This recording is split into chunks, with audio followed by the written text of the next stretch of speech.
maybe you saw the video that I released. It was my home lab services tour, and it's basically everything that I'm running in my home lab. A lot of self-hosted stuff. I mean, arguably all of it's self-hosted because it's in my server rack. But I go through and break down, kind of everything that I'm running, everything that gear is running. So it's pretty fun for me to do that yearly, and it's pretty fun to look back at that stuff and see what stuck around or what got replaced. I will say though that a lot of my bigger changes are coming this year. A lot of things I'm replacing, adding, and moving. So I'm excited about that. I used to do it at the end of the year. I found it's better for me to do it at the beginning of the year. And it makes a little bit more sense for me. If I released it in 2024, the last day, the first day of the new year, everyone thinks it's old. So anyways, that's why I've been doing it now at the beginning of the year instead of the end of the year. And it's all it all blurs together anyways. So that's what I was working on for a while. And then I've been working on this little project that you can maybe kind of see. This project is it's pretty fun. It's a couple more mini rack builds. Couple of weeks ago, Jeff Geerling released his video on mini racks, and he invited me to be part of that video. And while doing that video, I got inspired again to build more mini racks. And if you've ever, I don't know if you've ever built a mini rack, but if you've ever built a rack in general, regardless of the size, it's a lot of work. Just because these are tiny, compared to my big server rack, it doesn't mean that their capabilities are tiny. So that last mini rack one that I built with mostly compute was like the most work I think I've ever done for a video, besides like remodeling my server room and stuff like that. Mainly because like I have to build a whole entire data center in one little rack. And so this one's a little bit less, but this one's a lot more fun. I don't know. I don't know about a lot more fun, but I had a lot of fun doing this one. I will say that. So that's coming here soon. And then I've been tearing up this room.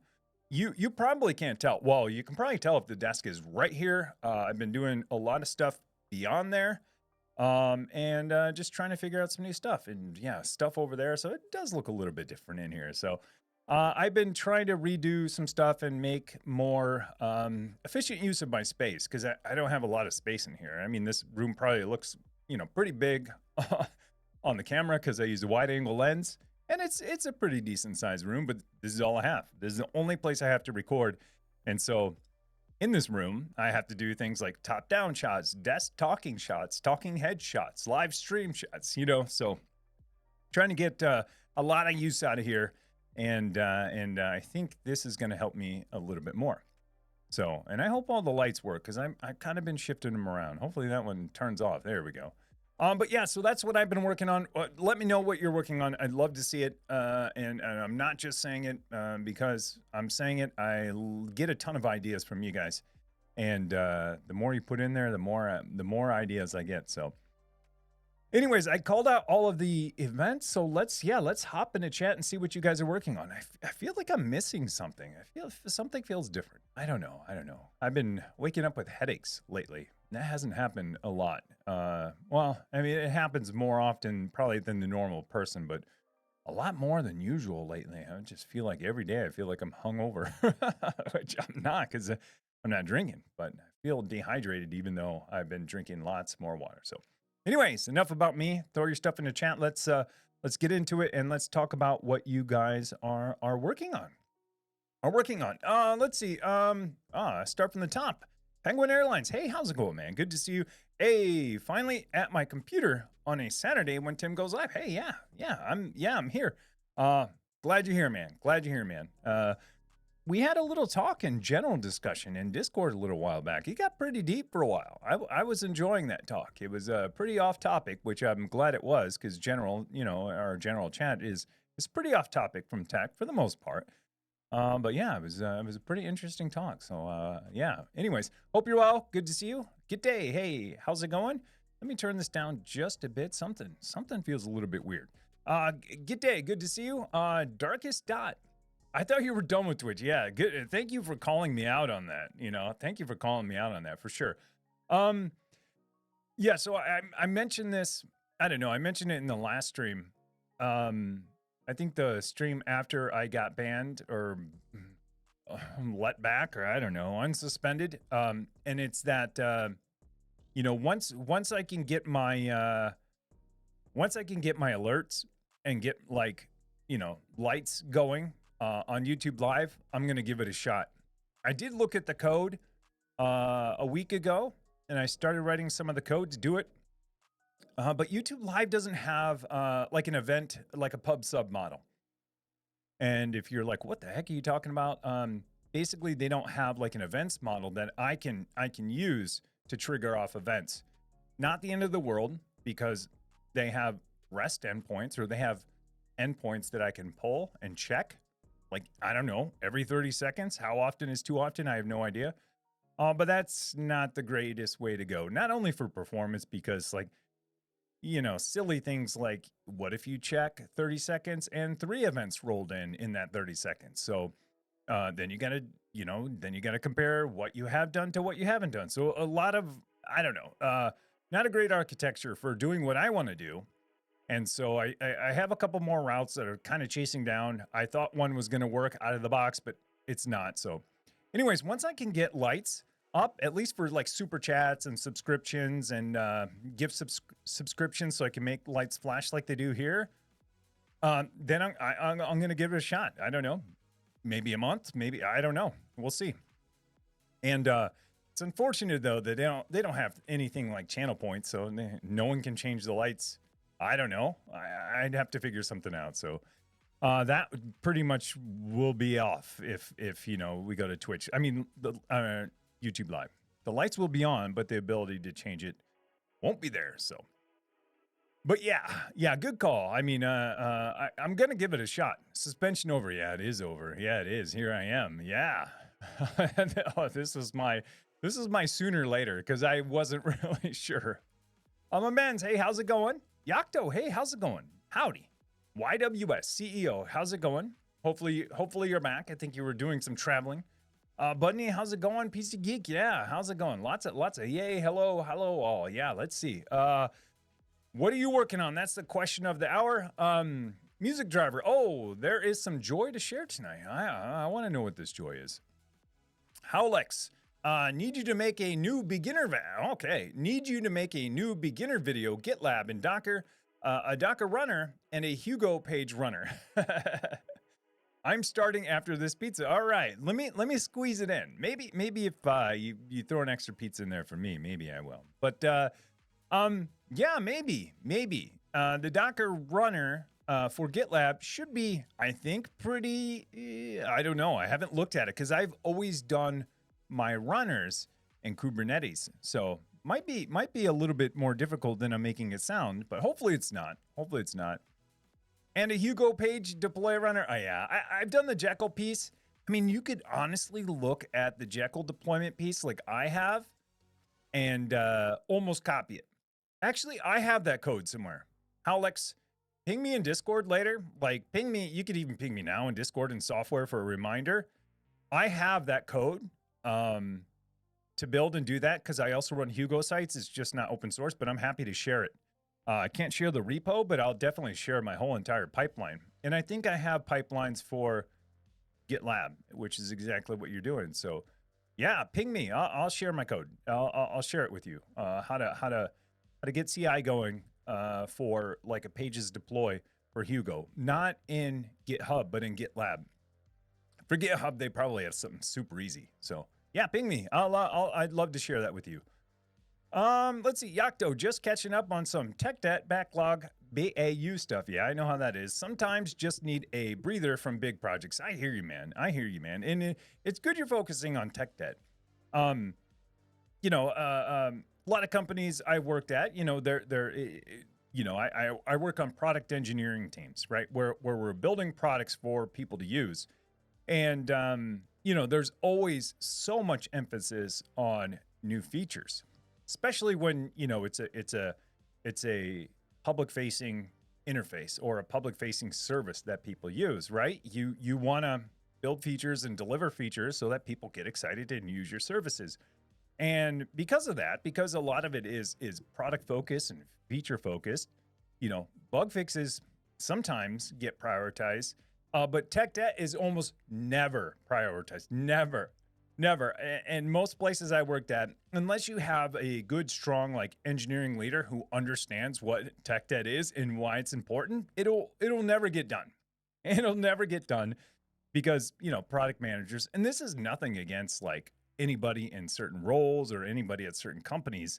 It's just the focus, right? And so when you say, hey, we need to slow down and spend, a week on upgrading all of this stuff and making sure our infrastructure is sound, or patching our infrastructure, or migrating stuff off old infrastructure, or even as simple as upgrading our libraries that we use for our code, because if we don't do it now, we're going to be on an old version forever. A lot of people in the product side of the org are like, yeah, we don't need to focus on that because, sometimes they don't understand, the importance of paying down tech debt. So I'm glad you're focusing on it. I'm a big supporter of paying down tech debt because I create a lot of tech debt. Like because I write a lot of code, like almost every single line of code, you're creating some tech debt for something in the future. I mean, it's kind of, a little bit overkill there, but especially if you use specific libraries and whatever, tech debt will catch up with you. And it's good to do it. It's good to pay that down over time, incrementally, instead of when things get deprecated. When things get deprecated. So anyways, I agree. Sometimes it's fun to just, focus on tech debt or getting things up to par, or just infrastructure type stuff to prepare for the next big thing. So yeah, good you're focusing on it. CEO YWS, he would focus on tech debt, and I love it. Novella Hub, installing Proxmox on an HP 600 G3 Mini PC. Hey, that sounds awesome. That sounds like a great use case for it. Mini PC, an older HP G3 Mini, has enough compute. Probably throw some SSDs in there. You have then some faster storage for your virtual machines or containers. Boom, you're ready to go. I like it. That sounds awesome. That sounds awesome for sure. PC Geek says, "Hey, I'm coding, napping, and watching TV." Oh yeah, that sounds great actually. I mean, I always say I don't nap, but yesterday I kind of fell asleep like right before dinner. But it was almost on purpose because I was just so hungry. I was like, I can't deal with this anymore. Anyways, but that sounds like a great Saturday. Sounds like a great Saturday, especially here. Like we just had a storm go through, and you folks out in the Northeast are going to get it in the next day or two. But we have, all of the North in the U.S. just had a storm go through, or is coming, or is still going through, and dumped a whole bunch of snow on us. So we just got it. Just ended. I don't know. We got 4 or 5 inches. I'll have to check. I haven't shoveled yet. I'm going to shovel right after this. But it's coming your guys' way. Yeah, PC Geek, it's coming your way. So you get our weather about a day after, depending on how it comes through. But you're probably going to get it early in the morning or stuff. Yeah, Idaho. Yeah. It just went through. Yeah, yeah, all of the North too, which is so weird because usually when you look at what, I don't know, I watch the weather and weather patterns, usually you see storms, kind of just sweeping, going across, from west to east, or building up somewhere, a little outside of the west after the Rockies and then coming over. Or sometimes it sweeps down from Canada, because we're in the jet stream and then we get it. This one just went straight across the west, like from west to east, as if someone took a paintbrush and just went like this. And it's rare to see that, because usually it's a wall and not like a thin line. So anyways, weird weather pattern. But yeah, Seattle got it too. Yeah, it's coming. It's coming for everyone else in the north of the U.S. So we're about as north as it gets here in Minnesota. And yeah, Michigan's going to get it. And then East Coast is going to get it big time too. And it'll pick up moisture because you guys have the Great Lakes. So it's going to pick up more moisture than we had here. So, but yeah, it's coming. So, but it was a light, fluffy snow. Like I'm looking at it, it's real fluffy. So I don't know. I can't guarantee what the snow will be like when it gets over there, but it's kind of nice to look at. I look at it like this, like, hey, if it's going to be cold enough to snow, there may as well be snow on the ground. Because if not, everything's just brown and dead. And like, that gets old after a while. If everything's brown and dead. So anyways, you got snow coming. Dude, thank you so much. Aderlord, hey, thanks for the tier 1 sub. Appreciate it. Thank you so much. Appreciate it. Tier 1 sub. Thank you. Otter. I'm going with Ader. I'm going Otter. Otterlord. But yeah, appreciate it. Thank you so much. Alexander Curl. Literally just finished my normal work. All right. Literally just finished at my normal work. Huh? What's the normal work? I assume you mean your job, and then this is job 2 is homelaving. That's what I feel like it is sometimes, but it's more fun. But good to have you here, Music Driver. Documenting my rehold networks. Oh, plural. I like it. And that is also fun as VLANs have been implemented. That's why I have plural. Oh, I like it. So yes, you got VLANs now, and now you're documenting them. That is awesome. That is awesome. Once you get VLANs, it's pretty fun. My advice, I say this every time, is my advice, don't do what I did and go super wide and create like 6 VLANs. I think I still have 6 VLANs to this day. And that's part of what I was saying. Hey, I got big changes coming up. I'm going to flatten my network big time. But I would say if you're ever going to start with VLANs, do not pre-optimize, where you pre-optimize, where you think like, oh, I should create this one VLAN just in case, I have servers that I don't trust, but they aren't serving, public traffic, and then, and then I'll have this other VLAN that is for servers that I do trust that aren't public. And then I'll have this other VLAN for IoT. And then I'll have, that's exactly what I did. I went way too far. So I would say, don't pre-optimize. I think there's a saying for it. What people usually say when you try to pre-optimize, they say Yagni, and people used to say this to me, and I was like, "What the heck? What a Yagni? What are you talking about?" And they'd always say, "You ain't gonna need it." And if you think about things like that, you can be a little more pragmatic. But this is home. I'm thinking at work. Like at work, you try to think of every possible thing that could go wrong, and you try to either code or design or architect a solution that will never go wrong, which is good to think about, but that can also get you in trouble too. If you start building out features that you might need in year 2, that's a Yagni. It's like you ain't gonna need it, So anyways, I'm glad you're doing VLANs. If you haven't done them yet, start with 2. That's the easiest. Things you trust, things you don't trust. Put all your IoT stuff on the other side. There might be exceptions to those rules, but that's really easy to think in my head. These are the things I use and sign into and put my personal information on. These are the things I do not, and put those over there. So, but yeah, it's pretty fun.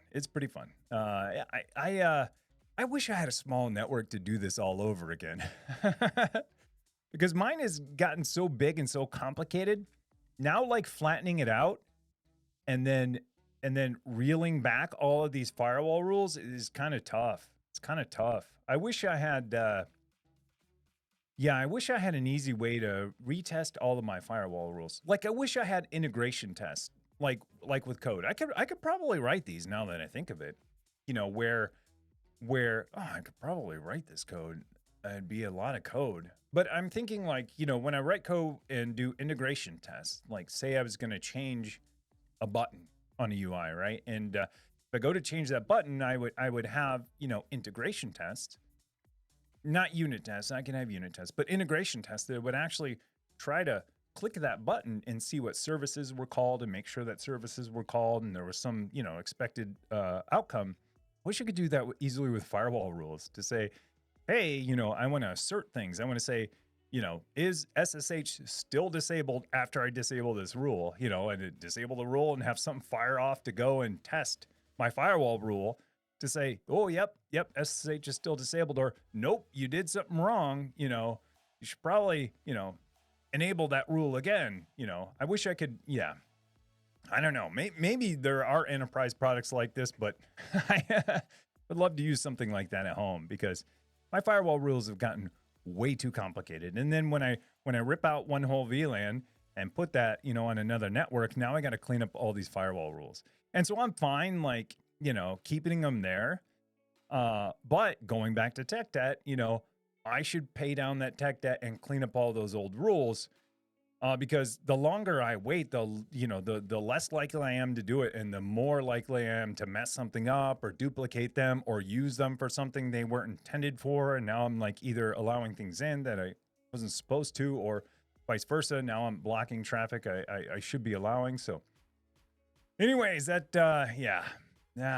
I envy you from having a newer, smaller, fresher network. I got to freshen mine up. So.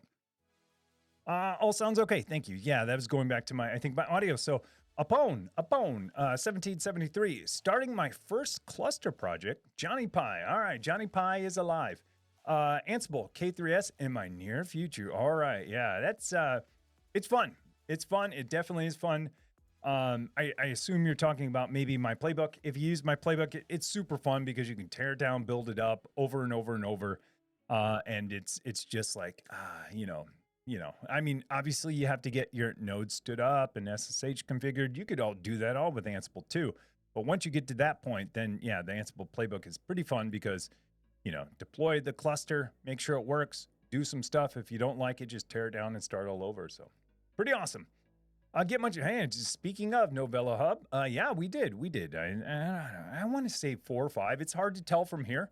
But when I saw people shoveling outside, they had a lot of snow in their shovels. So I'm shoveling right after this, so it's gonna be. I actually look forward to shoveling. It's one of the few outdoor activities I do during the winter, so I kind of look forward to it. So it's fun. I enjoy shoveling at night too. Something about shoveling at night I like more than the morning or the day.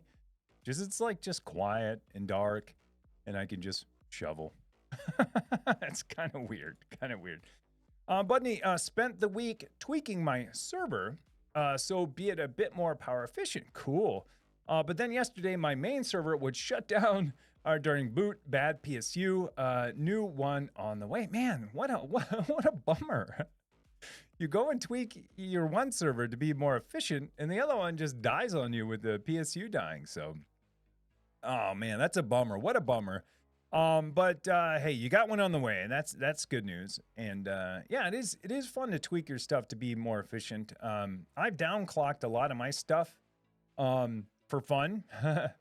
But I do, you know, in the power management at the BIOS level, I go below balanced. I'm something like efficient mode or something. I don't know how much that actually does. I kind of do, at least for desktop machines, not on servers, because I've never tested it.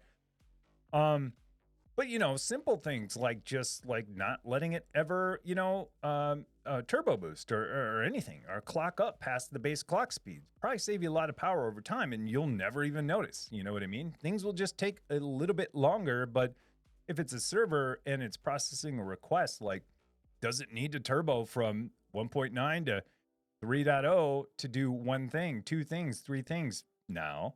I mean, you probably save like, I don't know, microsecond, and at the same time, you save a little bit of power. So I don't know. It's a fun game to play, but you know, who knows? Like, you know, at least me personally, I'm not always sure. Like, is this really making a difference? I know that it does. Like when I turn off turbo altogether, and just because I have like even a desktop I played around with a Plex server, just, you know, hard coded it, say never turbo boost. It was 1.9 the whole time. Yeah, you can tell.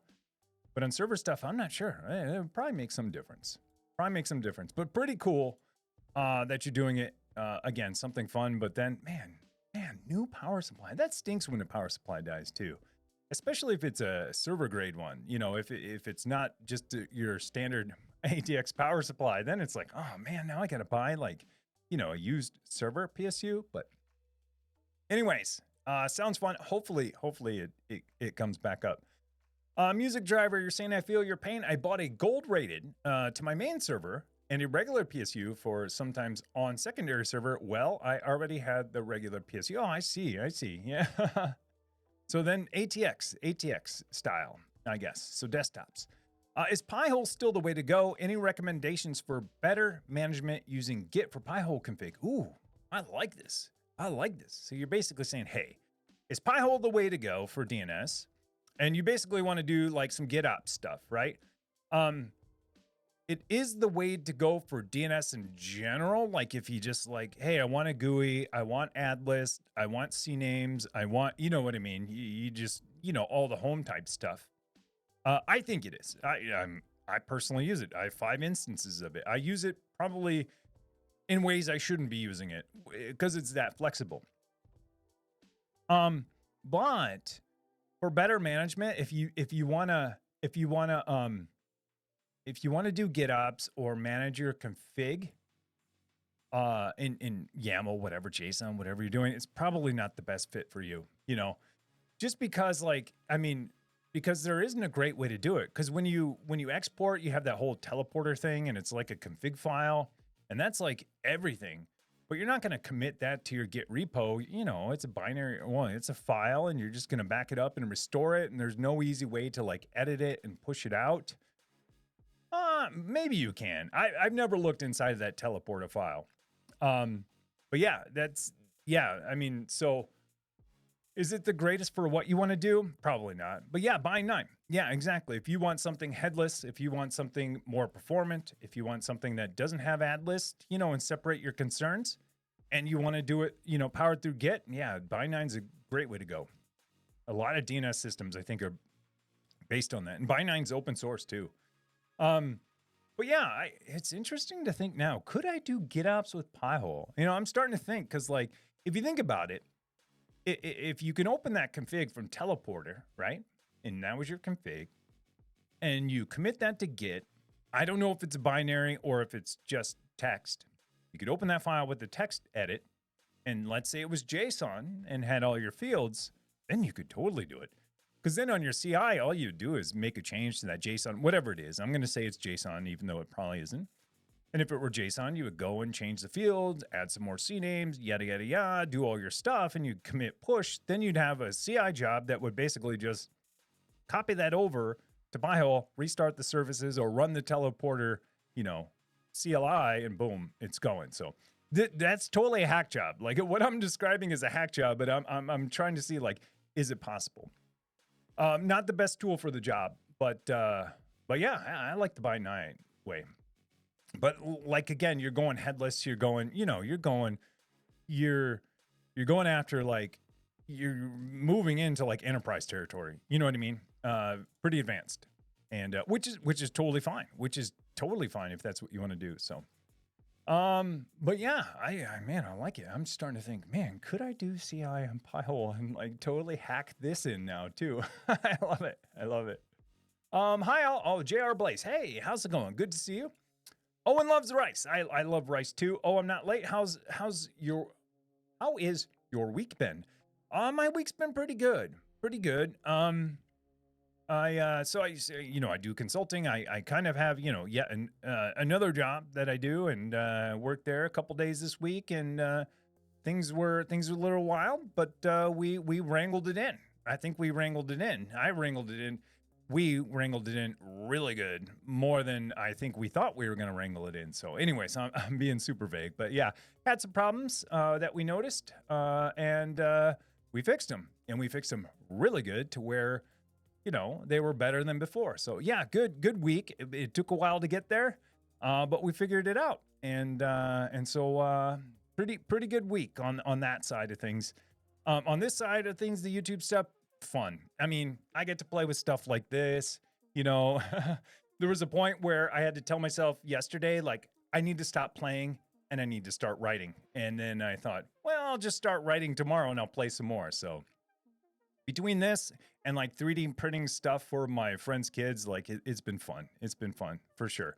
But yeah, other than that, I can't complain. Like I enjoy the winter because I don't have to feel like a lazy bum if I don't go outside.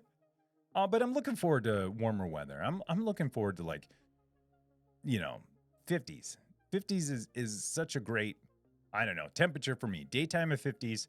It doesn't hang around here long because that's like borderline, even for Minnesota.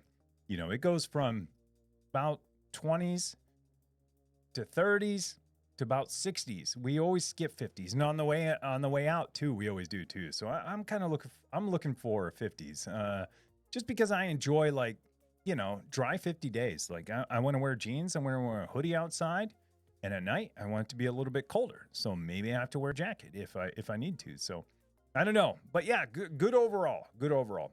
You like my hat? Hey, thank you. Yeah, this is my dark mode hat. I usually wear it backwards. I put it forward today, just because I felt like wearing it forward. I got to switch it up. But yeah, this is my dark mode hat. It's got this big old patch on it. This is like a big patch. I like it. I like it more and more. At first, I was like, it's kind of small on my head compared to my last hat. But my last hat was like a big head person hat. Like, it's literally for a person that has a gigantic head like me. And so I mean, I've worn it for years. I still do wear it.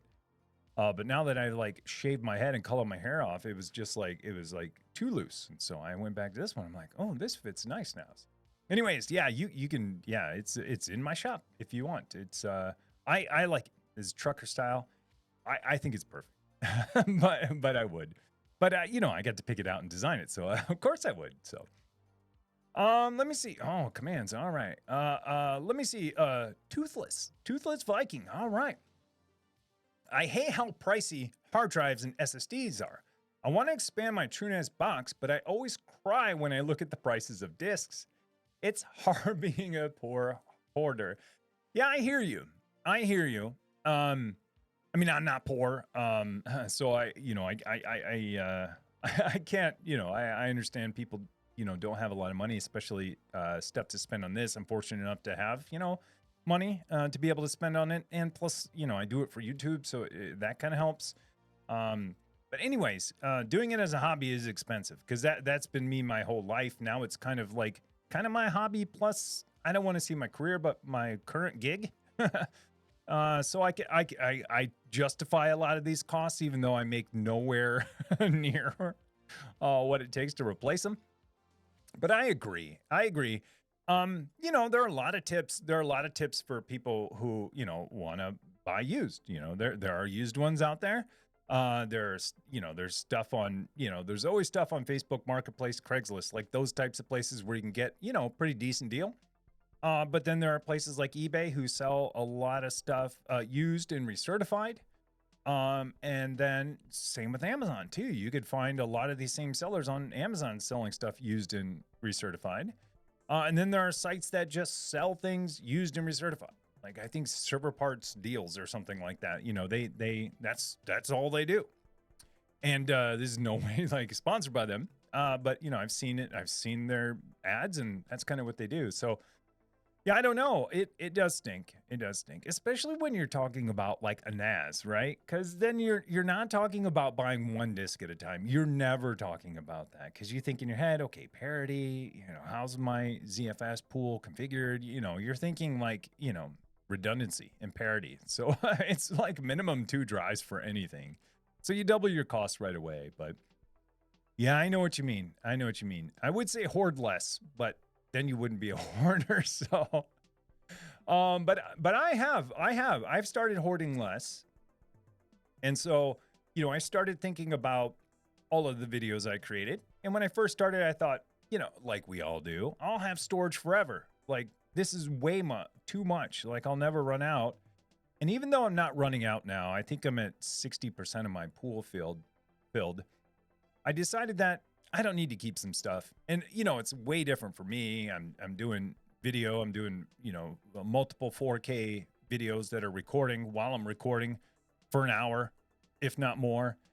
And, you know, that's a lot of space, you know, maybe 120, maybe more gigs per week that I'm using.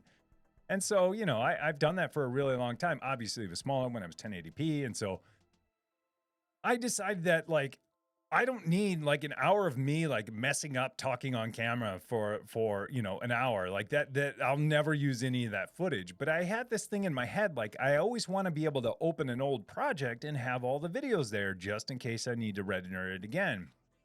So now I'm like, nope, that's out the window, because I'm thinking about it like code. You know, you open up a code project and you can't compile the code project. What good is the project anyways? And so I was placing those expectations on my video projects. if I can't open the video project and, re-render this whole entire footage, like what good is keeping the whole project around? But I decided that, it's not code. I don't need to compile it or render it. And I can keep just the good parts of usually just hardware that are rarely ever used anyway. So yeah, now I kind of have this holding tank where I hold stuff for about 4 to 6 weeks, and then I get, I'm just like, I can get rid of it. And then I just delete all of the A roll of me talking and messing up for an hour, and then all of the desktop captures, because those are gigantic too, and delete that. Like I'll never need to see me, clicking on the mouse or typing in a terminal this very specific command again. And if I do, I can just re-record it. So I don't know. There might be some things you could look at where you say, do I really need to keep it, or am I just keeping it just to keep stuff? And so I don't know. I've gotten better at getting rid of stuff, like physical things in my life. It's kind of sad sometimes to think about the things I throw away or recycle or donate, but at the end of the day, it's like, I don't have enough space for it. Like, look at all this stuff I got in here. I feel like every time I come in here, I'm like, oh my gosh, I have so much stuff. So anyways, maybe there's some things you can clean up. If not, buy cheap drives. Buy cheap drives. That's my only advice. Killer 2K 2016. Tim, I just started my second internship with Microsoft D as a data technician as part of my college course. Man, dang, second internship. So they wanted you back. That is awesome. As a data technician, as a part of my college course. That is awesome, man. I mean, man, I wish I could have done something cool in college, like work for Microsoft for an internship. That's pretty cool. That's pretty cool. Congratulations. That's cool in a couple of ways. One that you got in there, right? They don't just accept anyone, so that's awesome. 2, they asked you to come back, so they liked you enough to have you come back. And then 3, that's usually a good way to get into that place, when you graduate college. And I think that's why they do it too. It's like their early way of recruiting people, but it benefits you too, because then you might just have this job lined up. So, and on top of that, like the day you start, everything about the company. You already know like what what the company's all about. So all that on the job training for a couple of weeks, you're like, had it already. Pretty cool. Yeah, what a great company to work for too. Congratulations. That is awesome. That is awesome. Oh yeah, PC Geek. I should do that. I never even thought about that. I should add that. But I'm kind of hesitant to add more commands because I don't want Twitch to like ban me again. I don't know, but yeah, merch would be it's just shop.technotim.live if you're curious. It's down and around like there. But yeah, if you just Google like I don't know Technotim merch, it'll come up somewhere. So yeah, good point. I should add that command so I can get banned again. Budney, so prices are creeping. The same refurb drives have now, gone up $15 to $20 more. Yeah, man. I'm noticing that on a lot of stuff too. Like even like things I bought a couple of weeks ago or a couple of months ago are going up. And this is just on Amazon, and those prices always ebb and flow. But there are some things you buy where you're like, yeah, it might have changed a couple of dollars. But now some things I'm buying have gone up $10 to $15. And I'm like, what? And this is just for like Zigbee stuff. I'm like, man, you guys are like, I who knows what their operating costs are and their COGS, their cost of goods. Like I have no idea, but I'm like, man, going up $15 to $20 on the same thing I just bought, a month and a half ago, that's a lot. That's, it was about 30% increase.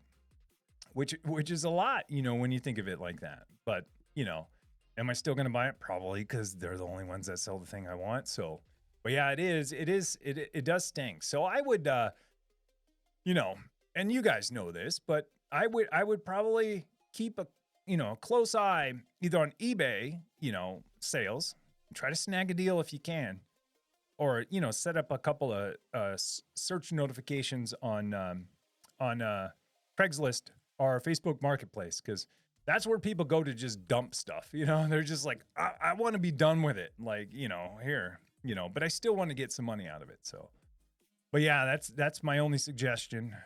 Or you can compress the heck out of everything you have. Don't do that. Don't do that. Anything less complicated than Ansible for administration, patching, deployments, etc. Sudsmaker, I like your name. Maybe. maybe maybe, because if you think about Ansible, it's kind of config management, but it's kind of like, yeah, I mean, it kind of plays in a weird spot because some people, use it for provisioning, some people use it for configuration, and config management, and some people use it for all different kinds of stuff. So, that's tough. I mean, there's your Puppet, and there's Puppet, and I forget the other one. But I think those are even more complicated. Those are even more complicated than what you're thinking with Ansible. So, is there something easier? There might be stuff like GUI stuff. Yeah, Chef and Salt. Thank you, Penguin Airlines. Those are the other ones. Arguably, I think that those might be more complicated because you have to have a system running, and you have a centralized system, right? Where Ansible is kind of decentralized, right? And that's why I like Ansible, because it's decentralized. It means I can run it on my machine and do all these things, and I don't need a server running. Although you could. And I think Ansible's pretty powerful in like a lot of different ways. But I liked it. Like I gravitated towards it right away because I was like, hey, I have all of these Linux-like commands. I want to do all these things on Linux-like systems. And the nice thing about Ansible, like, yes, you have all of these modules and stuff you could use from other people. But at the end of the day, if you want to write a bash script and deploy that bash script or run that bash script on 15 machines, you totally can. So I found a lot of reuse in the stuff that I already knew. Now, it does get a little bit complicated when you start thinking about, hosts and playbooks and plays, and, they have their nomenclature for the different types of things. But at the end of the day, just think like, hey, there's some things I wanna run. There are machines out there. I want to group those machines, and I want to make sure that those machines have the same config that I want to deploy. And so, I think patching's pretty easy. Patching's pretty easy in Ansible. Obviously, you have to learn a little bit of it. And obviously, you have to set up your machine, believe it or not. That's one of the maybe kind of hard parts about Ansible is like, you can set up your machine using any version of Ansible you want, or Python you want, or, depending on which distro you have, you might get a different version of Ansible. It's kind of painful there. But once you get it going, it's awesome. Like, for example, yesterday I was like, I kind of feel like patching all my servers. Need a little break, going back to tech debt. I was like, yeah, I want to patch all my servers. I kind of need a break from like all the stuff I'm doing. And sometimes like, not as a stress reliever, but like stuff I do in the background is I'll go patch servers, or I'll SSH into them, pull the latest Docker, like things I know I can do in my sleep. I'm just like, okay, this is like therapeutic for me. And so I went and patched all of my servers, and I could have done it in one command. And we're talking patching, 20 servers, virtual LXC containers, even, hosts in one command. I break it up, and I have my servers in groups, group 1, group 2, group 3. In one command, I say, patch, update everything in group 1, and then reboot when you're done. And that goes out and patches, 15 or so servers, patches them all, reboots when it's done. Cool. When that's done and it's back up, do the same thing for 2, And so in 3 commands, because I staged them, I was able to patch all of my servers in about 15, 20 minutes with just 3 commands. So, now, this is me, home lab, a little bit of data center stuff with my stuff in the colo. But before that, what's the alternative? Me going into Proxmox, patching Proxmox, and then going into each, container, SSHing in, running an update, or arguably I could turn it on through Cloud Init. I don't do that, but there are other ways to do it. So, anyways, I think personally it's the least complicated of them. And once you start using the other things, it's no longer decentralized, like running it on your machine. It's more centralized, where you have a server kind of orchestrating all this stuff, maybe through agents, right? And so, Ansible's agentless, it's basically SSHing into those machines with your keys and running commands, right? And doing those things, where centralized stuff most likely will have an agent, and then you got to go install that agent on all of your machines. And you know, that might be easier because then you might have a GUI to do all that stuff, you know. It's kind of, I guess it's in the eye of the beholder. And since I was used to doing command line stuff and SSHing into a lot of these machines on my own, I found it refreshing. I still get confused on playbooks versus, I don't know. I think there are many playbooks that I have that I'm using them in the wrong way, but it works. So yeah, you know, Gearling's got a ton of good stuff on it. It's easy to get overwhelmed too.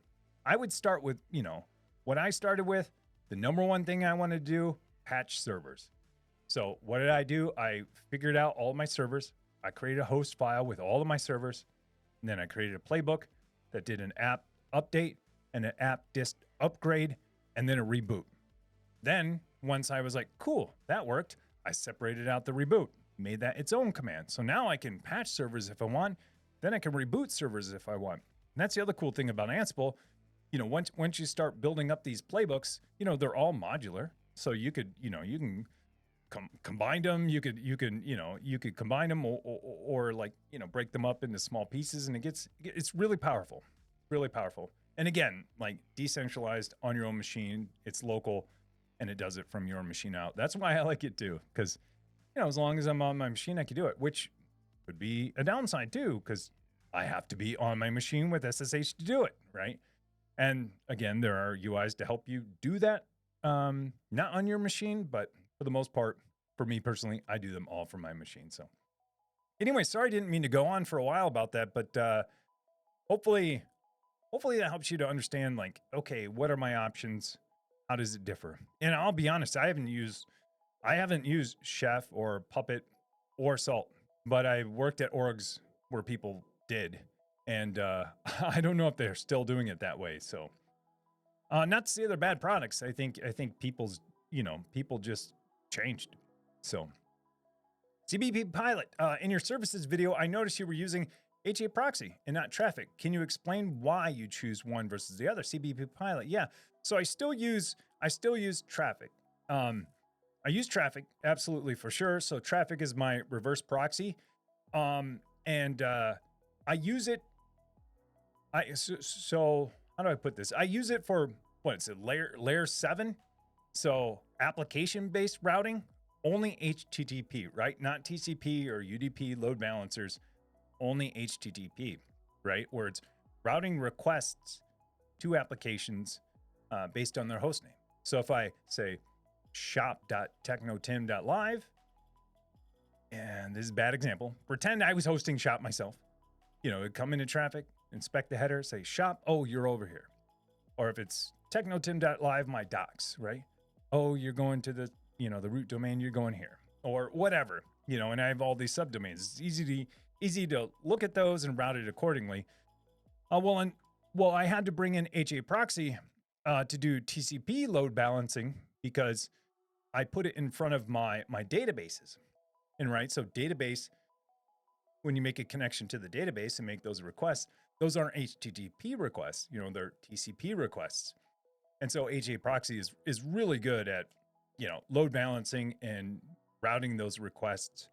Along with, it has some ways to help to look to see if things downstream are up in order to route them.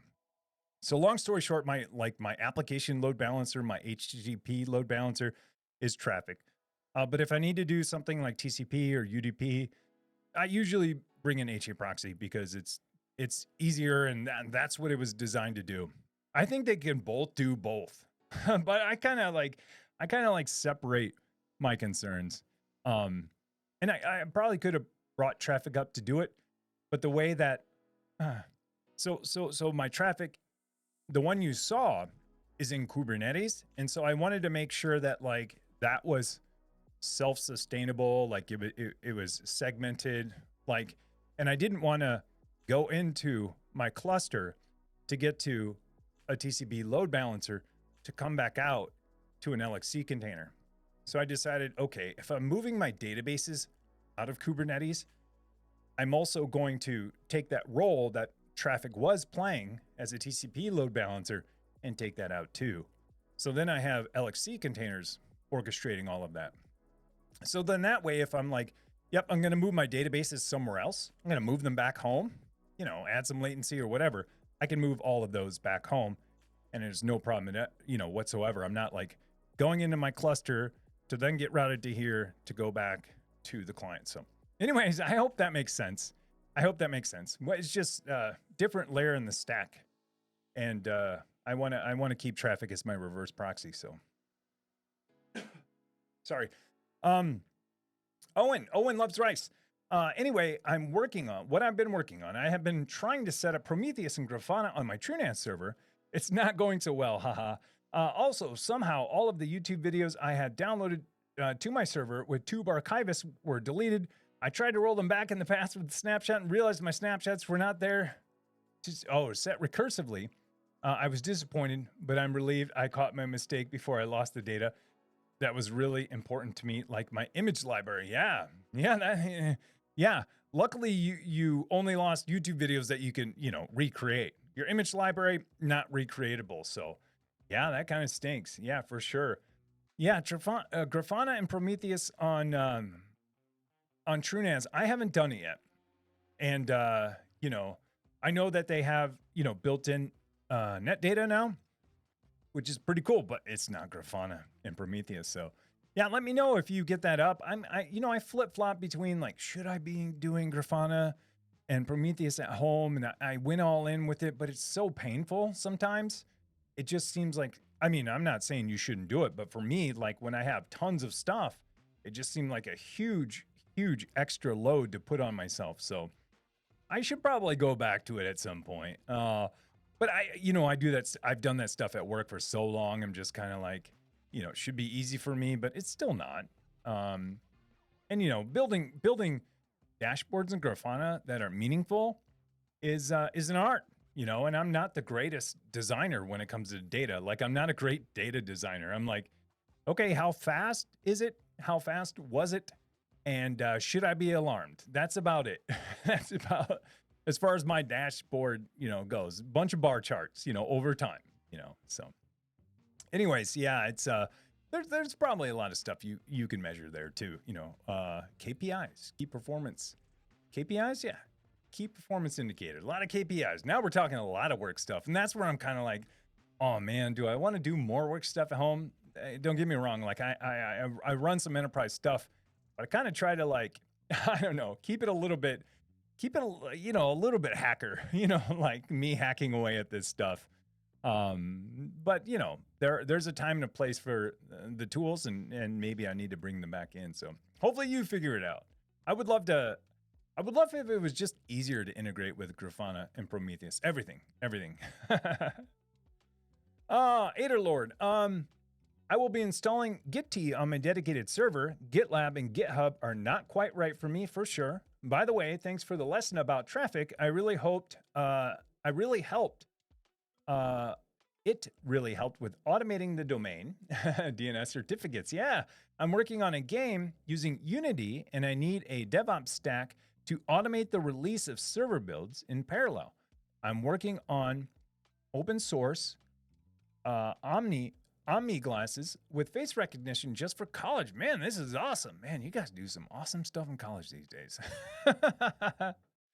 Been a while since I've been in college, but man, you guys are doing some awesome stuff. So pretty awesome. I totally get it. Like, you know, if you don't want to do GitLab and GitHub, yeah, Gitea is fantastic. I think they do CI now. And so that was a big reason why I was just like, well, I'll just run GitLab at home. I still think there are a lot of reasons to run, you know, self-host GitLab. There are, because it's awesome and they give you so much. And plus then it's like you're running the server version at home anyways, or I should say self-hosted. You're self-hosting, you know, the community version, which is very close to the server version, the SaaS version.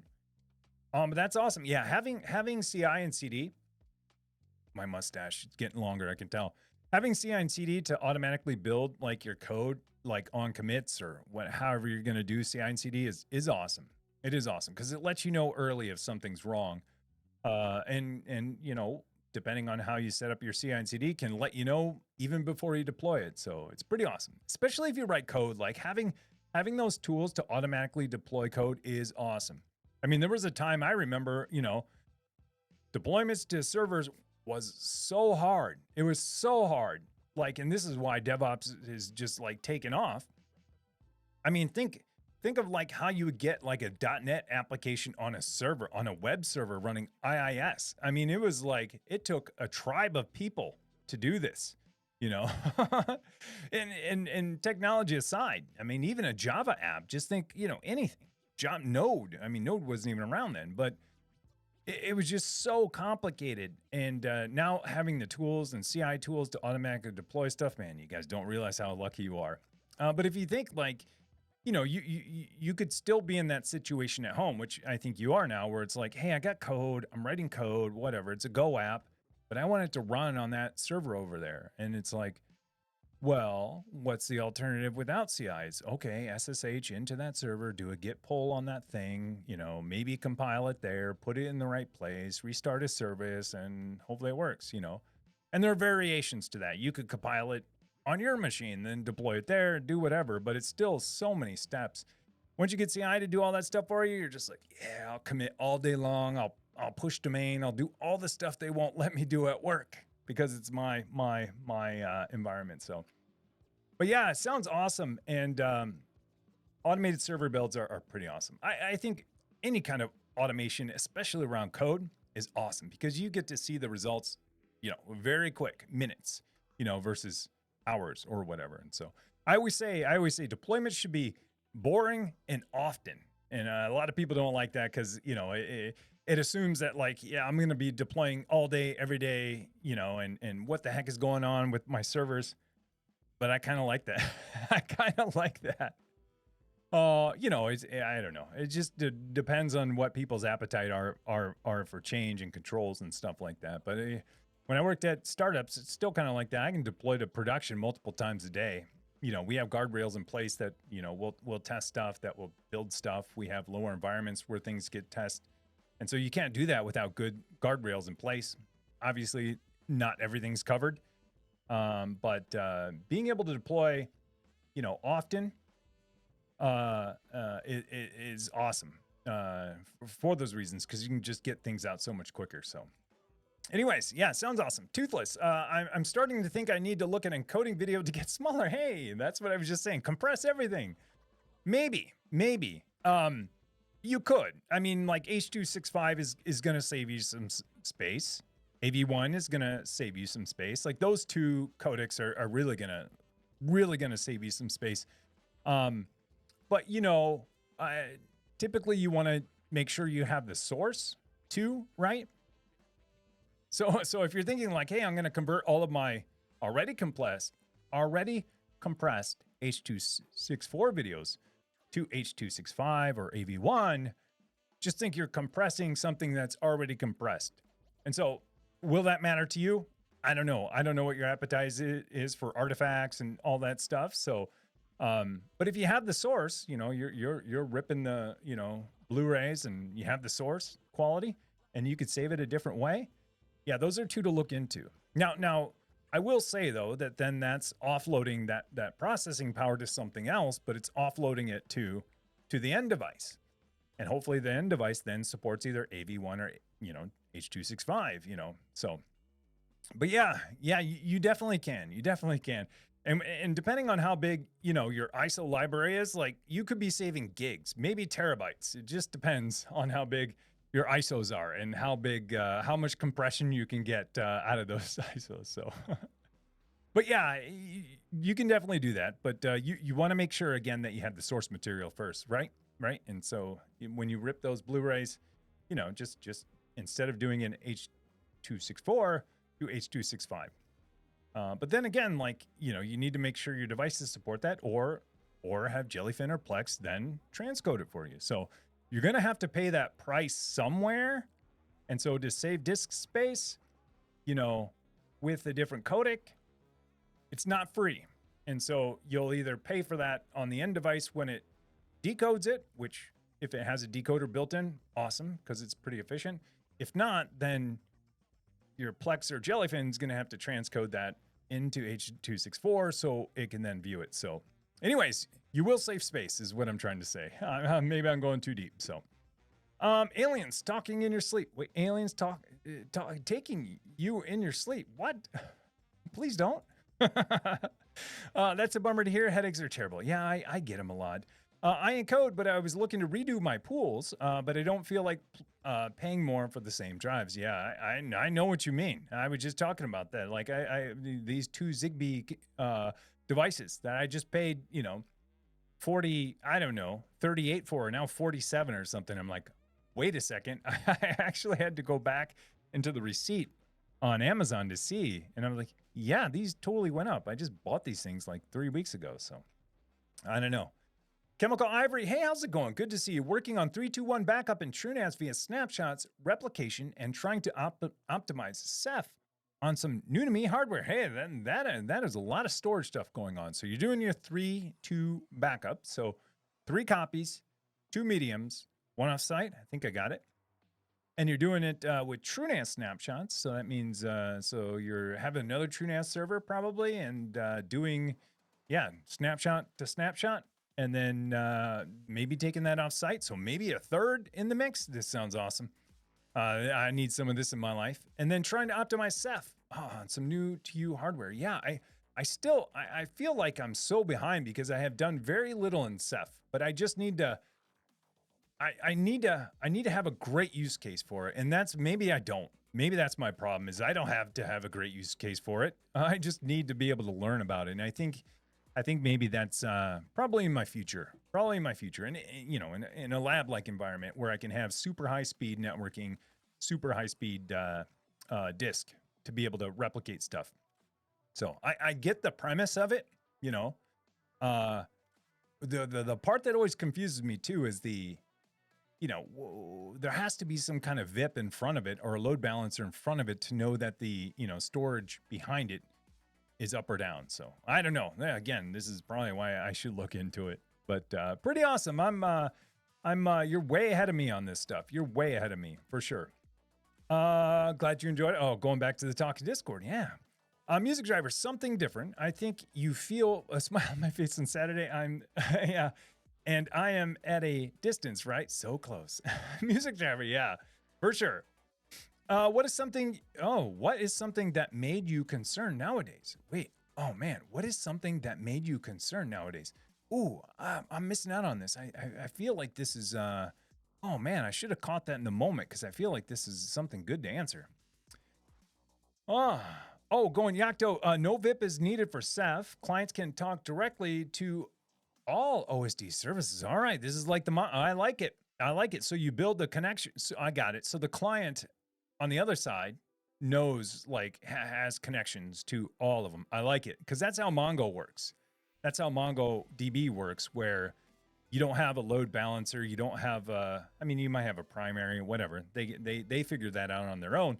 But each client knows how to connect to all replicas. And then so the client can decide I can't reach replica 2. Boom, you're not getting connected to. I'm going to replica 3, or whatever. So pretty cool. I like it. I like it distributed like that. It truly is distributed because it gets rid of single points of failure or having to build up yet another HA thing like a HA load balancer, and that kind of stinks. It's like, wait, my storage is HA. Now I got to build up HA load balancers. And this kind of goes back to SQL Server or any other databases I was talking about a little bit earlier. It's like, if you have an HA configuration database, sure, the database itself is highly available. One could go down, replication, all of that stuff. But if you have one load balancer in front of it, that's not HA, there's your single point of failure. So, man, I'm glad Ceph. Yeah, it sounds like some good architecture to me because I like it. I like it like that. So going back to this Sultan, I don't know. That sounds deep, like something I want to answer. Dustin Rouliard, YouTube live events need to be so much better. Yeah, I hated working with them. Oh, all right. So you work with them. Yeah, all right. So maybe I should ask you some questions. But yeah, at least what I've looked at in the YouTube API, I don't have access to events. Events in the sense of event-based architecture. I can get to a list of events, a list of all events that happen, but I have to ask it, every 5 seconds, 10 seconds, 30 seconds, whatever. I have to pull the event list over and over and over, which is bad for event driven stuff like this. Like if someone subs or likes or whatever, I need lights to flash. And if I'm like doing that, you know, polling every 10, 20 seconds, one, I'll probably exhaust my tokens and I'll get 429s, and two, it'll just be delayed. So I got to figure that out.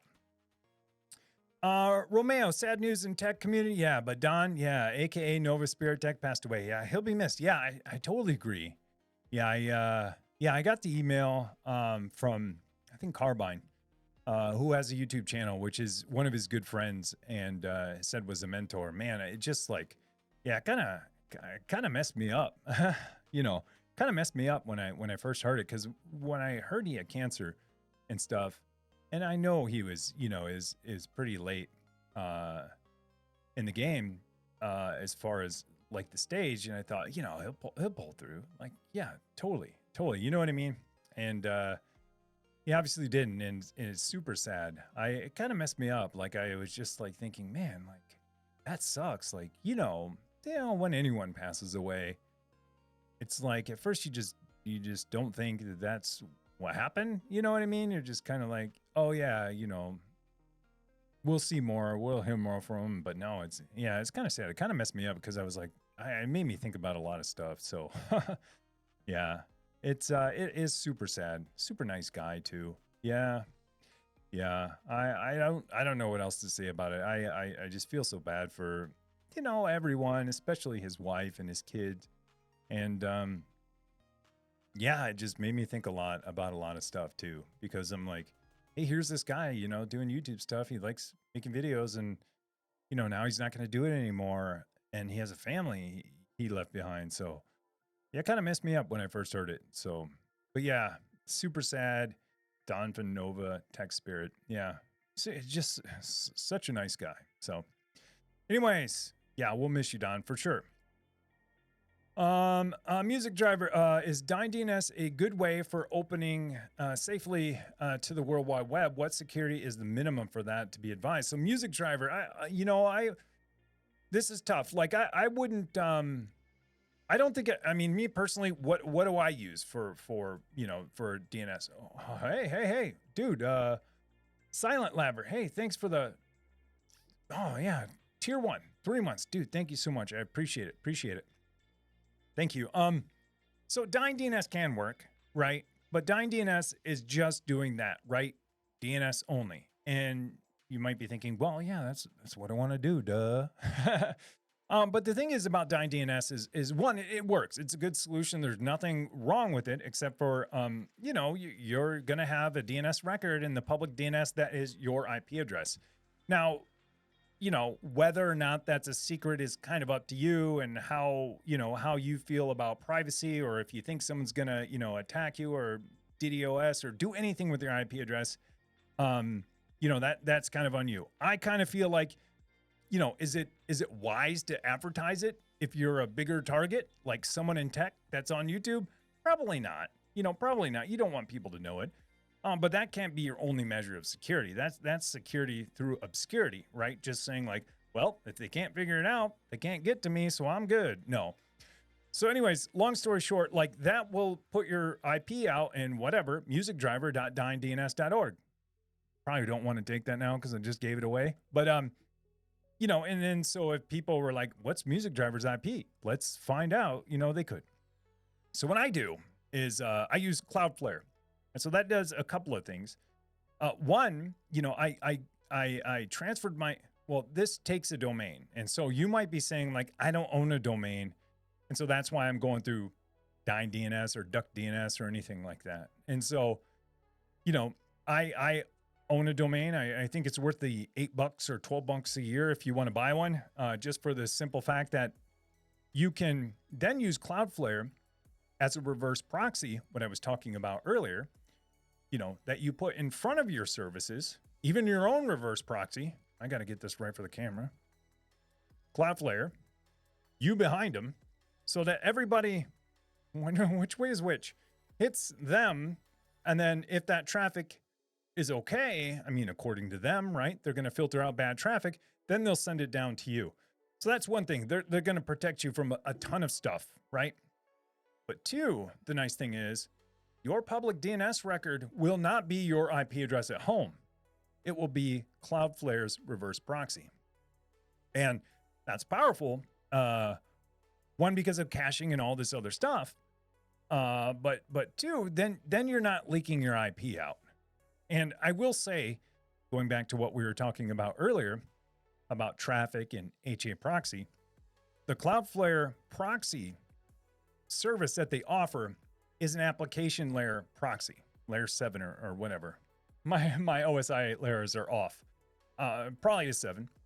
But what that says is you can only do HTTP traffic, right? And so what does that mean?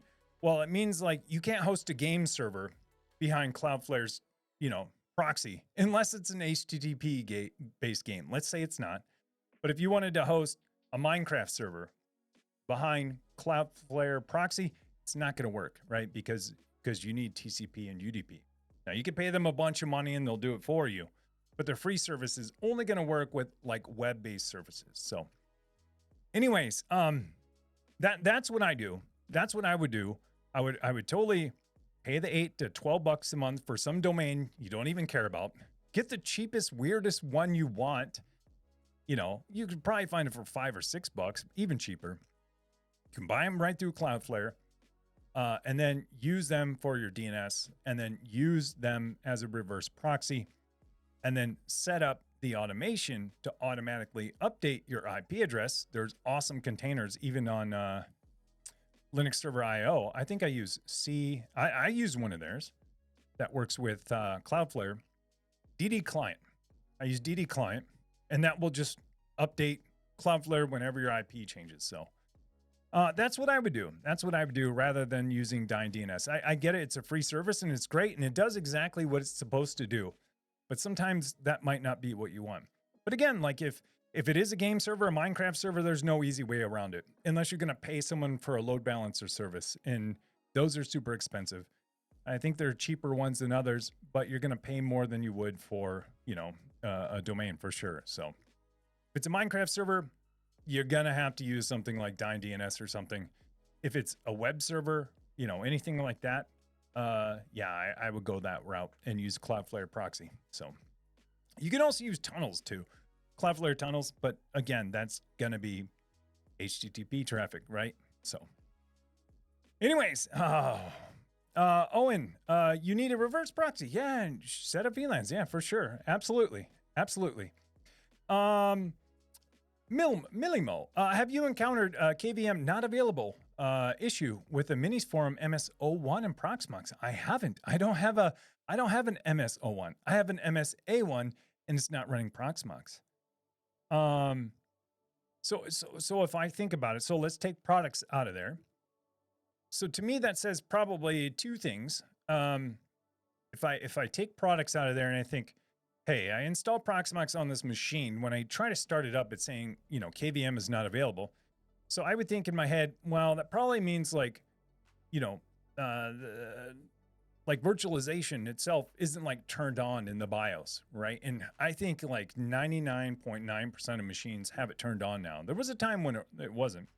But what I would do is go and look in the BIOS, see like, is virtualization turned on that Intel CPU? It should be. I think it's the 12th or 13th gen. Should be on by default, but I have no idea what Minis Forum does in their BIOS. Make sure that's turned on. And then while you're in there, you might as well check is IOMMU or VT-D so you can pass through devices. Is that turned on too? Should be. You want it. Like there's no harm in turning this stuff on for the most part. And then try to start, Proxmox. And then if it works, it works. And that's what it was. Or if you see either of those two turned off, that's exactly what it is. If not, and they are on, and it is saying that, I would have to say it's either something with the installation, maybe install it again, patch it if you can, if it's not patched, or 3, update the BIOS on the machine, on the Minis Forum machine. I don't know if they've released BIOS updates for them. So, because I think I was looking for the MSA1 when I was looking for BIOS updates. They could, but I would just kind of surprise them, like, no BIOS update for this thing, really? But anyways, that's what I try. That's what I try. Millimo. Let's see. Hi everyone. Hi everyone. This is why SE Auto made everything 1 centimeter. Wait, LCM 1 centimeter. This is why SE Auto made everything LCM. Oh man, oh man. I think we were talking about tech debt. Tech debt. Think of the edge cases tech debt. Oh yeah. So this is going back into that. Yeah, for sure. Yeah, I'm yeah, for sure. I'm a fan of paying down tech debt whenever you can. But that's, that's like the developer and engineer in me who like is just like, I don't know. I don't know. I'm always like a little scared when everyone's all in on features and but then like 5 years later they're like in a point where they can't upgrade any of their libraries because they never did it over time. And now they really don't want to pay the tech debt, which is rewrite half of the application. You know what I mean? And so I've been in those scenarios before where people are just like, nope, not going to touch the libraries. That's, where we need to generate value. And because we need to generate value, updating libraries over time is it doesn't fit in, and that kind of stinks because if you pay that stuff over time, upgrade an endpoint here, upgrade a library here, rewrite this little piece of code because they changed the signature on stuff. If you do that over time, it's relatively easy. But if you wait to the point where like the library version you're using 2.0 is like deprecated and only 3 works and 3 is the only one getting updates and you're stuck on that, no thanks. That stinks. Not only for the product itself, but then like even, if you think about like, for like recruitment or something like, hey guys, we're using jQuery 1.0 here. Do you want to get hired? And meanwhile, jQuery is on version 100. Yeah, I'm just, making this up, but I've seen that scenario too, where it's like some companies are so stuck on an old version. It's not just about rewriting half their application. Now they have to hire developers that only know the older version and never want to upgrade to the newer version or learn something new. So yeah, it's wild. It's wild. So anyways, I've been through that stuff too. And it's that's why I always just try to remind people like, it's good to pay down tech debt. Like I think we all know as people in technology, like, yeah, you gotta, it's good to keep things up to date. Does it have to be bleeding edge? No, but should it be like deprecated for the last 5 years and, and now we can't do anything because it'll break? Probably not. So, or you just pay a really expensive support contract to whoever owns that library, and they'd be glad to take your $100,000 a year for it. Budney, we only got a little mixed precipitation the other morning in Oregon. Okay. So yeah, I think this storm, I think it went through. I think it went through West Coast yesterday because it's like usually like West Coast, Midwest, East. It's like a day each, depending on how big and slow the storm is. But East Coast is going to get it. I think they're going to get, and I think they're going to get more because of the Great Lakes. They're going to pick up all that moisture. Okay, guys. Oh man, I went way over. This is exactly what I try to look out for. PC Geek, I'm gonna go super fast. All right.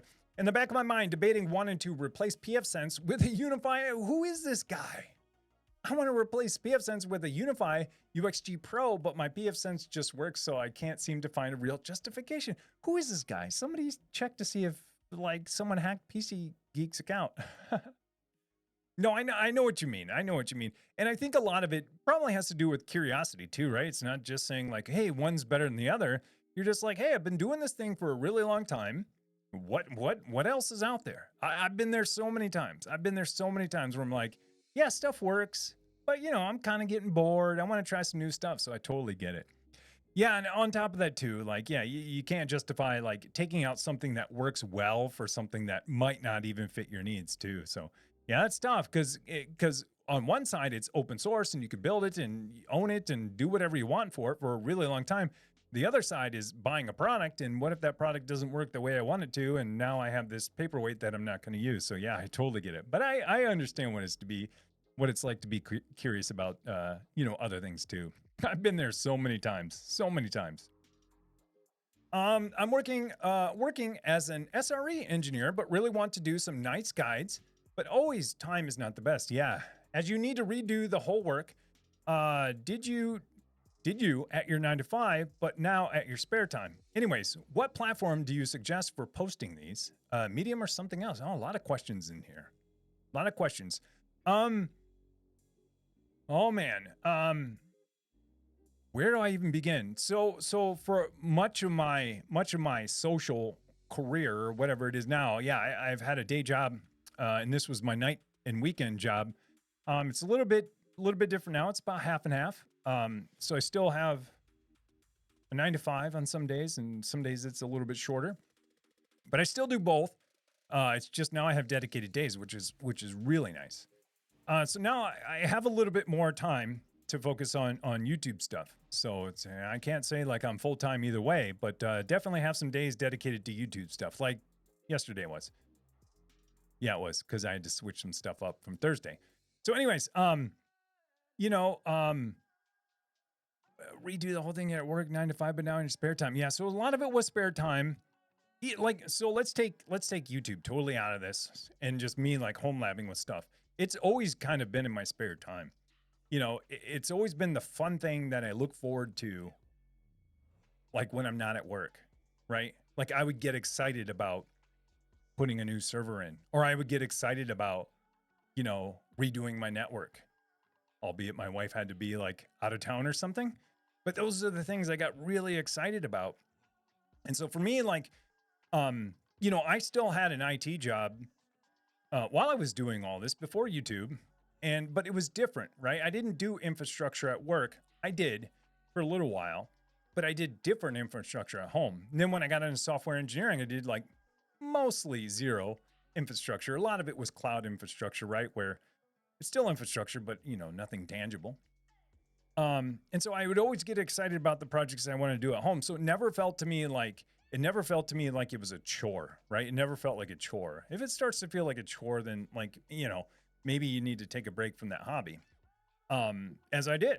Like there were times when, I shouldn't say never, but there are times when like home labbing started to feel like a chore for me, right?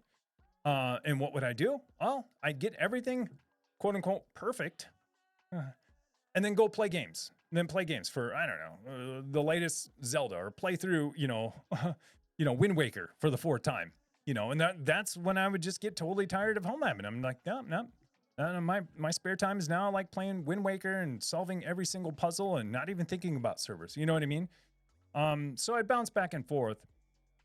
But I will say, like, when I was doing the things for the most part, never felt like a chore. And so, but I will say I didn't document a ton either. When I was doing it as a hobby, I didn't document a ton. So, I had, at the time it was either, Evernote or OneNote, typing in notes, or it was just a Word doc typing in notes. But for the most part, I didn't document a ton. Now that's changed over time. That's changed, of course, over time. And so now I do document quite a bit. But if you want to share stuff out publicly, I don't know what the blog platform is the right one for you. Medium's out there. There's all kinds of stuff. There's Substack, there are ways to share this stuff out. I would just say go with the one that's easiest for you, like the lowest friction whatsoever. And I know like the inner home labber self-hoster in me says, yeah, self-host it, spin up Ghost server, spin up a Ghost blog, get that going, get SQL Server going, but I would say like go with the one that's the least amount of friction, because, at the end of the day, if you want to share this stuff out, like what's the outcome? Sharing stuff out that's publicly available that people can get to and people can read and you can share, right? And so sometimes like just getting that infrastructure in place is a means to an end. And if that's going to prevent you from sharing the stuff out, the stuff you're excited about and things you want to write while you're inspired, I'd say go with the SaaS and do it just as soon as you can. I don't know where the best place is. I mean, WordPress has its own stuff. Like I said, then there's Medium, like you mentioned, there's Substack. There's different ways to share out all of this stuff. So, but I would say like share stuff as soon as you're inspired by something. And the fastest way to do that is probably going to be some hosted solution. But then you can reel that back. You can import all that later on, and that could be inspiration for something else. So I don't know. I sometimes feel like I'm like, I get way too excited about tech stuff. And so I try to do everything all the time, and it gets me in trouble. So, oh, this is what we were talking about earlier. Oh, about the BIOS. Okay. BTD, yeah, VMX, Vert, Tech enable, hyperthreading enabled really has me stumped. Oh man, you guys were already troubleshooting this. That's everything I would have said. So the only things I would add to that, update the BIOS, which you said, hey, you did update the BIOS. Oh, I will add one to this. I'll add, I see your updated BIOS. Maybe go into the BIOS then and do a factory reset to default settings, save and shut down. I don't know. The reason I'm thinking that is sometimes like BIOS upgrades, if some setting, I don't know, something happened to where it looks like it's on, but it's not. Yeah, I'm totally guessing. like if all of that works. Oh, so Milimo. So let's say, all right, some other troubleshooting steps. There's commands you can run in Linux to check to see if, hey, is the hypervisor turned on or whatever. Like take the service out of it. Proxmox, and I forget, LS USB, and look for your device and see like, hey, is virtualization enabled at the OS level?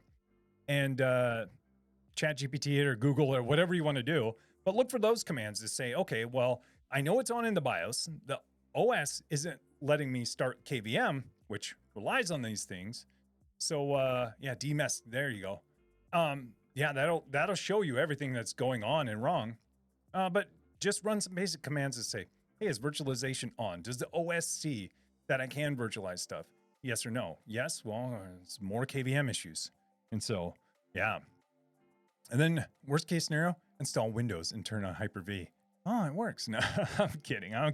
I'm not against doing that stuff sometimes. If like you're banging your head against the wall for days, then it's like, okay, well, yeah, what's my alternative? So, but yeah, for sure. David Kopp, hey, over VLAN'ing would be like database normalization to the nth degree. Yeah, theoretically you can do, yeah, exactly. So database normalization where you're saying like, hey, let's like normalize this whole database with all these columns and like make nulls for everything just so we can fit every single possible combination of things we might want to do. Yeah, I agree. I agree. For sure. Yeah, over VLANing, yeah, for sure. That's a Yagni too on database normalization. For when you start going to the nth degree, it's like, man, we're never going to use these fields on this table. Like, let's not normalize this too. So, I'm not a database expert, but I have been in those situations before and listened in on those conversations. So, 3-Port Chop Express. I'm skipping over a couple because I'm trying to go fast. Hey, happy Saturday. I'm migrating data from a Dell server SAS drives to a NAS. SATA 3.5 inch drives with a 480 gigabit Intel DC SSD. Oh, gotcha. For metadata caching. All right. The migration has been slow using Samba. Like 50 megabits tops. It's all hardwired via Cat 6, all local. Is NFS the better option or just ride out Samba? So you're saying, hey, you're using this Dell, and you have SATA drives, and in there you have a 480 gigabyte Intel SSD, and then for the metadata cache, and the migration has been slow using Samba. That doesn't sound like, to me, that doesn't sound like what should be happening, and that's exactly what you're thinking. You're like, hey, I moved my metadata. So in TrueNAS or ZFS, you're like, you have the metadata, which is data about your files, and then you have the files. And that metadata usually lives on the storage pool with everything else. And so the idea is like, okay, well, if they're both on the pool, if it's writing files or writing metadata, they're both going to be using IOPS. And typically that's on, slower, mechanical drives. So the thought is, okay, well, let's move that metadata off and put it on an SSD like you did. And you're saying, whoa, it is still super slow when transferring SMB. So that sounds weird to me. Because I think metadata in general, at least the way I'm thinking about using it in the future is more for listing the files, right? And not the actual transfer part. And so for me, it would be like when I open up a directory that has, 100,000 files, nothing happens for 10 seconds, because I think that's where it's trying to get the list of files from the metadata, and then boom, they all appear at once. So that one's tough. I don't know if that's related. So one thing you could do is, go in. We were talking about TrueNAS earlier, how it has, better visualizations of data. You could go into that net data, click on reporting net data. It'll pop open a new tab on some port, I don't know, 9080, and log into there. And you could see like, how busy is this new SSD I just put in there? And if it doesn't look too busy, I don't know what busy is. I mean, relative to how much you can read and write. I don't know how many megabytes or whatever. You have to look into what it's rated. But you could look in to see like, how busy is it? If it's not that busy, it's most likely not it.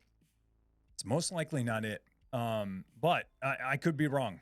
So I haven't done that move yet. That's also in the cards for me coming up here soon, is redoing my TrueNAS server. I have new PSU, new fans, want to move my metadata drives, want to move my Docker containers over to it. So that's coming too. But man, we have a lot of people in Discord, smart people in our storage channel that might have the answer to this. I think you're there through your Pork Chop Express, but man, yeah, a lot of 50 megabits per second just sounds slow. And the first thing, like I said, I would do is like look at your storage pool in that data, and then look at that new drive in net data and say, are the IOPS like out of whack here to where something's not working out? So, but yeah, man, that's all I got. That's all I got. All right, I'm gonna skip through here. Not skipping a ton. Oh, and yeah, I would expose that to the internet with reverse proxy. Yeah, WireGuard to Tailscale. There you go. There you go. Yeah, even better. Even better. I mean, depending on what you're exposing, right? If you're exposing, public services for the public, yeah, I mean, there's no easy way around that. And that's where I go Cloudflare. But if you're exposing private services to a couple of people, yeah, you could absolutely do WireGuard to Tailscale, right? WireGuard if you want to give them just a direct VPN connection in, and Tailscale if you want to build a overlay network, like a mesh network, and provision only certain devices to be able to talk to certain devices. So yeah, good suggestions. I like these. Here we go. Oh no, I saw something talking about Puppet. We were talking about it. I want to make sure I see this. Oh yeah, so this big blue blade, yeah, AWX for Ansible, yeah. Tie it into CI/CD. Yeah, absolutely. Yeah, I would love to use AWX at some point. And then there's another one that was built. I forgot. Christian Lempa did a video on it. It's a UI for AWS. Not US. What am I talking about? For Ansible. Semaphore. Thank you. Yes, that is the other one. Because AWX, for some reason it's there.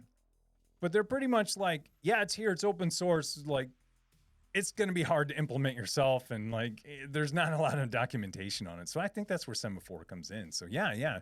Going back to hey, do we want something centralized or distributed? Yeah, if you move your stuff and use Semaphore, something like that, then yeah, you could totally, then it is centralized and you don't need your machine. You could do it from the web and all that stuff. So yeah, as we were going back to hey, Ansible is hard. If you want to give up some of that complexity, yeah, Semaphore, put it centralized on a server, then you get a web GUI to do all that stuff. You got to set up your SSH keys and all that, but yeah, for sure.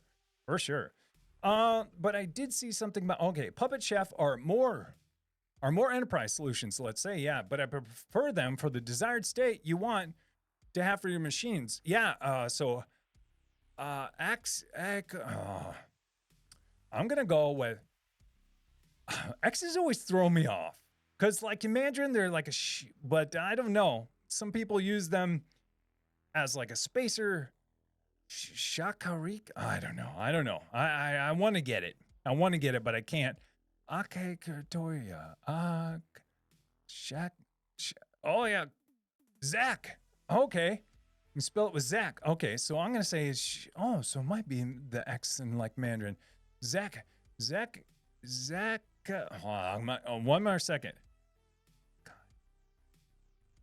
Zakatitoya, I think. Maybe. Shakatitoya. I don't know. That's what I'm going with. I kind of like it. It's fun to say. I totally agree. More enterprise and more enterprise solutions. Zach is fine. All right, all right. I thought I nailed it on the last one, but I guess not. I totally agree, and I also agree too that like in an enterprise, having centralized is way better, right?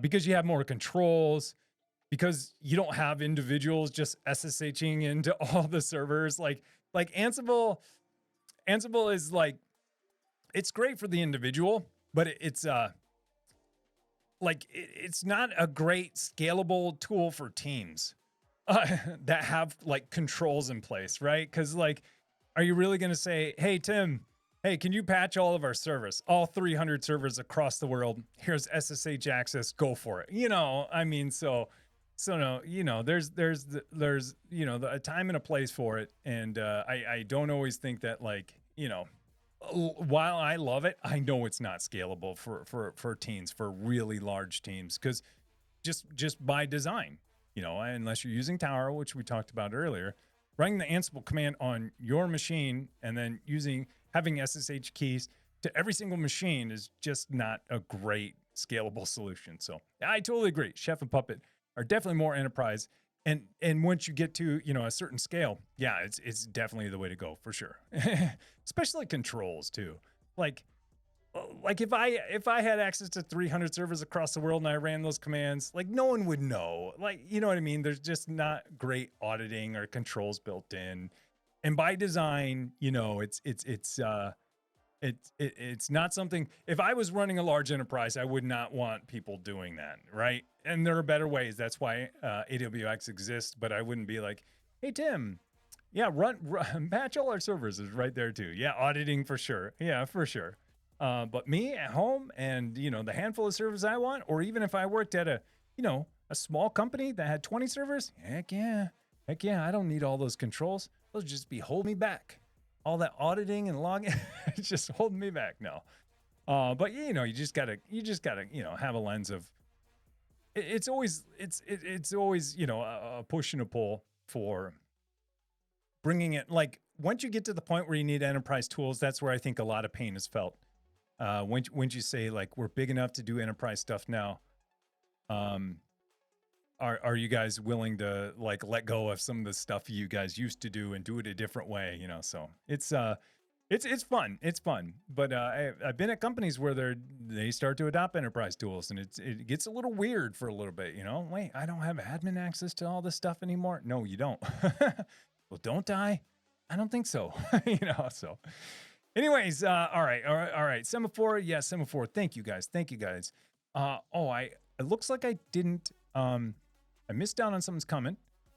That I'm gonna scroll up to.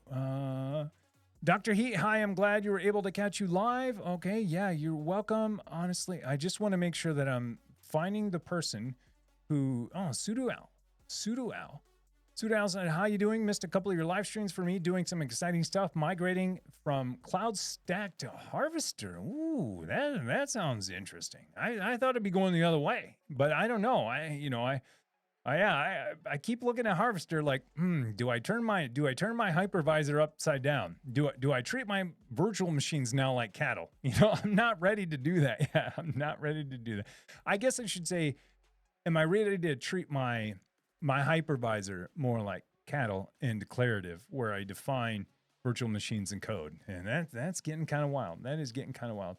Let me see. Smoochy. This is, I think, going to be the last one. I do apologize. I'm kind of scrolling up because I thought there was talk of like, hey, which ones does Tim read and which ones does he not? Real quick. All right. I'm going to start here because there's a couple of new names. Let's see.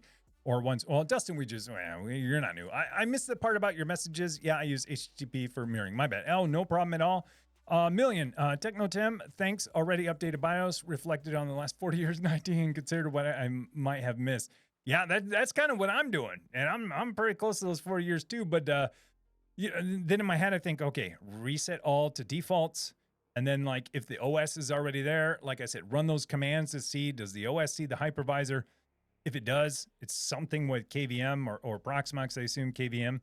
And if it doesn't, then it's something hardware. And that's where I'd be like, oh man, maybe go back in BIOS. I think I've gone backwards in BIOS, I think once in my life, but it's kind of scary. Kind of scary. Kind of scary. Milmio. Milimo. Love the Precip talk. We had 7 inches here in Panhandle, Florida recently. Yeah, what a shocker for Midwestern folks. Yeah, you guys were hogging all the snow a little while ago. You guys were hogging all the snow. Everyone down south was hogging all the snow. The funny thing is, when everyone was getting the snow, like we got none. Like it was like clear skies, and which is so weird. I'm like, man, they're like getting dumped on. We got nothing up here. It's all brown, but yeah, it's awesome. But I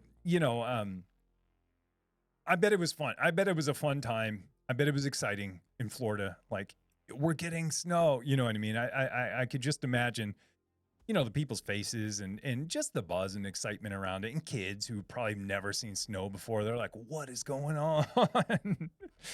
And this is going to be something they'll talk about. They'll be like, yeah, you remember when we got snow in 2025 or whatever, this will be something they'll talk about forever. So I think it was pretty awesome that you guys got snow for a little bit. So, all right, I'm gonna keep clicking on ones that I haven't seen in a while. I was too excited for the vid, convert any desk to a standing desk. I thought you were going to build it yourself. Got clickbaited. Well, I didn't, kind of gallantry. Yeah, that's a good point. I didn't. I guess when I wrote the title, I never thought like, yeah, I'm gonna make people think like we're building the whole thing from scratch. In my head, I was like, yeah, convert a desk to standing desk. Yeah, like buy the legs separate, buy any piece of wood you want, put them all together, and you got a standing desk. That's what I did. I still do to this day. I actually have these 2 right here. Those are one I built in there, one I built later. Same exact thing. Bought IKEA wood. Because at the time there was like limited selection for standing desks in general. You had to pick from like one of 5, now it's like one of a bajillion. But none of them had, the 6-foot-ish tabletop that I wanted. That was that deep. So I was like, I'm going to IKEA. I'm buying a solid piece of wood because it's as cheap as it can get. And it's real wood. And then I'm going to buy the cheapest legs I can find. It actually turned out great. I mean, I have 2 in here and my wife has one. So yeah, we're pretty full on standing desks. Actually, the other day I was thinking, I could use one more in the basement where I'm kind of staging some of my 3D printing stuff. So, hey, it's never my intention to clickbait you, and it means like, yeah, if you didn't if you went there and didn't get what you thought you were going to get out of it, that's my bad. That is my bad. Because when I think of the title, I did not think about that. I was just like, how can I tell people? Anyways, the whole YouTube thing. I never try to trick people. I never try to trick people because I would be ticked off. And that's a good signal to YouTube too. Like if not to go too much insider baseball on YouTube, but that's how they gauge clickbait stuff. Is basically how much did you watch or not watch after clicking on it. And that's why on their A/B testing, they one of their metric is how many minutes contributed to the title, to the thumbnail click, because they're worried about people doing clickbaity type stuff. So anyways, that's my bad. If you didn't get out of it what you thought you were going to get out of it, my bad. There was one more comment I was going to read, and dude, that was like one of my first videos ever too. You got to cut me some slack. We're talking like 4 or 5 years ago. First video ever on YouTube. Thing's like 45 minutes long. It's like longer than an episode of like This Old House. Like it like should have been over like in 5 minutes, but I didn't know what I was doing. So, okay, let's see. Setting up enterprise, setting up FOSS stuff. FOSS is always fun. I agree. Okay, I'm just curious if it were possible to expose 1 or 2 services on Proxmox running locally to the internet via Cloudflare tunnel and block access to the rest of my network for these containers in case one of them gets compromised. Ooh. Well, I think you mean like exposing. Yeah. So my advice would be, is it possible? Yes. How? VLANs. Kind of, sort of. So what I would do is like when you say services on Proxmox running locally, I think you mean like in a virtual machine or running in an LXC container, right? And so in LXC containers, can you customize the NIC? I'm gonna do something I don't normally do, and like actually look at my Proxmox right now. I think you can. See, this is why I'm either gonna say my password out loud or get it wrong. which I got it wrong. Anyways, so what I would do personally on LXC container, let me see.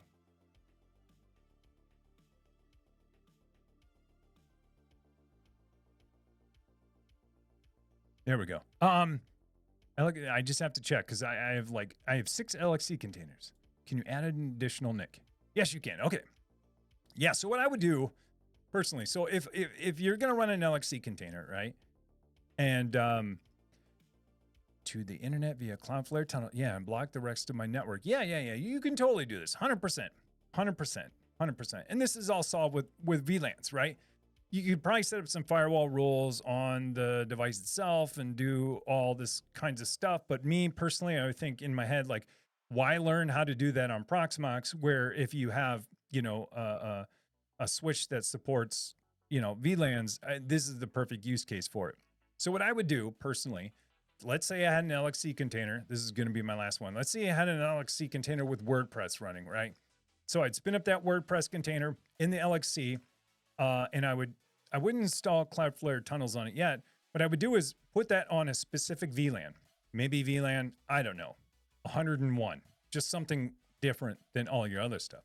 Put that on VLAN 101, and then just say VLAN 101 can't communicate with any other VLANs, right? It can only go out through the gateway, right? And so it's a different subnet and has a different gateway to go up and then out of your network. And then, if you have those firewall rules in place, no one can traverse one VLAN to the other because you block inter VLAN communication. And so that solves it right there. So then once that's running, install Cloudflare tunnels, boom, expose it to the internet, boom. And then if someone does compromise that thing, I mean, gets kind of weird, because if someone compromises an LXC container, it shares space with the kernel. That's reasons why some people say, I'm going to use VMs because it doesn't share the kernel with the rest of the host. It's 100% separated. So, I mean, that's a decision you're going to have to make. But in general, that's what I do. VLANs. VLAN is your answer. And then once you set it up and you get it working, I mean, the benefit is you don't just get VLANs in Proxmox. You get them, on other devices, so that, like, hey, if you plug in an IoT device to here, you can put that on the same VLAN or whatever you want to do. So that's why I would say, like, if you're going to figure it out and you have a switch that supports VLAN, invest the time into doing it at the network level rather than some crazy complicated firewall rules on Proxmox, because it'll pay off in dividends, because then all of a sudden you have VLANs for all your stuff at home too. So that's what I do.